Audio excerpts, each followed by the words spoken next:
नमस्कार. लोकप्रशासन विभागाच्या वतीने हे द्वितीय लेक्चरमध्ये आज आपण या ठिकाणी लोकप्रशासनाच्या व्याख्या या आज बघणार आहोत.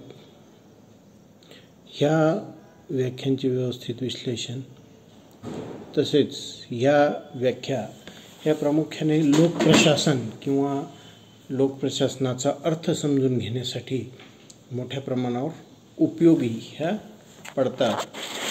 यामध्ये लोकप्रशासनाचा अर्थ समजावून घेण्याआधी ह्या सर्व व्याख्यांचा विचार या ठिकाणी करणे हे क्रमप्राप्त करते. यामध्ये लोकप्रशासनाचा अर्थ जो आहे हा अर्थ समजावून घेण्यापूर्वी सर्वात अगोदर आपल्याला या ठिकाणी प्रशासन म्हणजे काय किंवा प्रशासनाचा अर्थ काय ही बाब या ठिकाणी बघणे हे अधिक महत्त्वाचं ठरते. आणि सामान्यतः प्रशासन या शब्दाचा उपयोग किंवा प्रशासन म्हणजे काय तर एखाद्या कार्याची व्यवस्था करणे. जसं अनेक वेळी कोणतेही नवीन बाब सुरू करताना आपण त्याचं प्रशासन हे कशा पद्धतीनं होईल किंवा एकूण सर्वच त्या संबंधित कार्याची व्यवस्था ही त्या ठिकाणी कशा पद्धतीने होईल या बाबी आपण नेहमी चर्चेत घेत असतो. तर या ठिकाणी लोकप्रशासन म्हणजे प्रशासन म्हणजे कोणत्याही कार्याची व्यवस्था करणे याला आपण प्रशासन करणे असे म्हणतो. यामध्ये प्रशासन हा एका अर्थाने शास्त्रोक्त दृष्टीने जर आपण विचार केल्यास एखाद्या विशिष्ट उद्दिष्टाच्या पूर्तीसाठी किंवा एखादा ठराविक असा हेतू साध्य करण्यासाठी जाणीवपूर्वक योजना तयार करून उपलब्ध साधनसामुग्री मनुष्यबळ यांचे उचित संघटन करून योग्य मार्गदर्शनाखाली जे सुसंघटित व तसेच सुव्यवस्थित कार्य केले जाते त्या कार्यप्रक्रियेला आपण प्रशासन असे म्हणतो. तर कोणताही एखादा ठराविक उद्देश कारण आपण बघतो कोणतंही कार्य कोणतीही व्यवस्था कोणतीही संघटना ही काही एक ढोबळमानाने सुरू होते तर त्यामागे एक ठराविक किंवा महत्त्वाचा असा उद्देश असतो आणि हा ठराविक व तो महत्त्वाचा उद्देश साध्य करण्यासाठी त्या ठिकाणी काय करण्यात येतं ती कार्य विविध स्वरूपाची कार्य ही निश्चित केली जातात. ही विविध स्वरूपाची कार्य निश्चित केल्यानंतर वेगवेगळ्या पातळीवरती कार्य पार पाडित असताना त्या सर्व कार्याची एकूण व्यवस्था जी आहे ही त्या ठिकाणी करण्यात येते आणि त्यासाठी काय करण्यात येते सर्वात महत्त्वाचं म्हणजे संघटन करण्यात येते. संघटन करण्यात येऊन आपण बघतो की जी काही सामग्री त्यामध्ये यांत्रिकी असो अथवा मानवी असो ह्या दोन्ही प्रकारच्या सामग्रीची त्या ठिकाणी व्यवस्था ही करण्यात येत असते. त्याचबरोबर योग्य मार्गदर्शन आणि समन्वयामधनं काय करण्यात येते सुसंघटित व व्यवस्थित अशी कार्य करण्यात येत असतात. तसं बघितलं तर प्रशासन हा शब्द जो आहे ह्याला इंग्रजीमध्ये ॲडमिनिस्ट्रेशन असे म्हणतात आणि हा जो इंग्रजी शब्द आहे ॲडमिनिस्टर चे मराठी भाषांतर ॲडमिनिस्टर या इंग्रजी शब्दाची रचना ही लॅटिन भाषेतील ॲड व मिनिस्टर या दोन शब्दाच्या एकत्रीकरणातून झाली आहे आणि याचा अर्थ या ठिकाणी सेवा करणे असा होत असतो. मराठी ॲडमिनिस्ट्रेशनला मराठी जो शब्द आहे तो म्हणजे प्रशासन. हा शब्द प्र आणि शास या संस्कृत धातूपासून आपण बघतो की तयार झालेला आहे. शासचा अर्थ अधिकार गाजविणे, सत्ता गाजविणे असा होत असतो.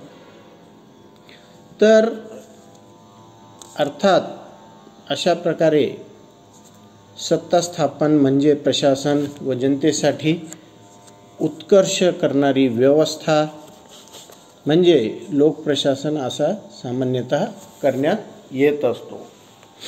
कोणताही एखादा ठराविक उद्देश त्या ठिकाणी साध्य करण्यासाठी ज्या पद्धतीने संघटन करण्यात येते, मानवी यांत्रिकी साधनसामुग्रीची जमवाजमव करण्यात येते, एक सुसंघटित समन्वयात्मक नियोजित असा तो हेतू साध्य करण्यासाठी जो प्रयत्न करण्यात येतो आणि ह्या प्रयत्नासाठी कार्यविभागणी असो, यामधून प्रत्येक टप्प्यामध्ये किंवा प्रत्येक स्तरावर त्या कार्याची व्यवस्था करणे असो, या सर्व बाबींचा समावेश हा या ठिकाणी प्रशासन करणे ह्यामध्ये होत असलेला आपल्याला दिसून येतो. सामान्यतः याचा वापर व्यवस्था करणे, प्रबंध करणे किंवा मार्गदर्शन करणे या अर्थाने केला जातो. एकत्रित येऊन केल्या गेलेल्या सांघिक स्वरूपाच्या कोणत्याही क्रियेत प्रशासन असते. एकत्रित येऊन केलेली प्रत्येक सांघिक प्रक्रिया ही काय असते? ही प्रशासन असते. जेव्हा काही व्यक्ती एका विशिष्ट उद्दिष्टाच्या परिपूर्ततेसाठी एकत्र येतात, परस्पर सहकार्य करतात आणि कार्याची दिशा ठरवून त्या दिशेने सांघिक प्रयत्न करतात, त्यांच्या ह्या कृतीला आपण प्रशासन असे म्हणतो. आपण बघतो की कोणतीही बाब ही करावयाची ज्यावेळी निश्चित करण्यात येते, म्हणजे एक ठराविक अशा स्वरूपाचा हेतू, उद्दिष्ट हा साध्य करण्याचं ज्यावेळी निश्चित करण्यात येतं,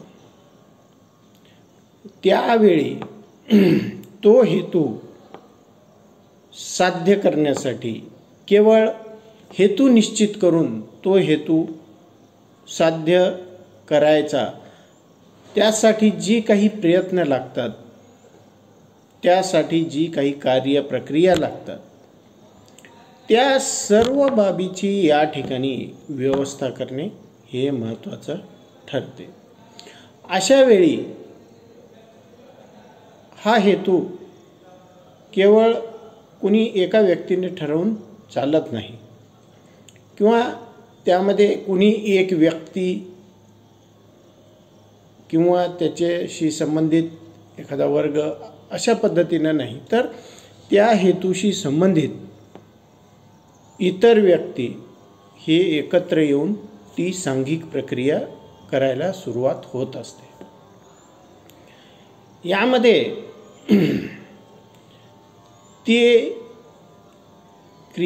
ती सांघिक प्रक्रिया पार पाडायला सुरुवात करण्यासाठी सर्वात अगोदर आपण बघतो की या ठिकाणी व्यवस्थितरित्या संघटन करण्यात येते.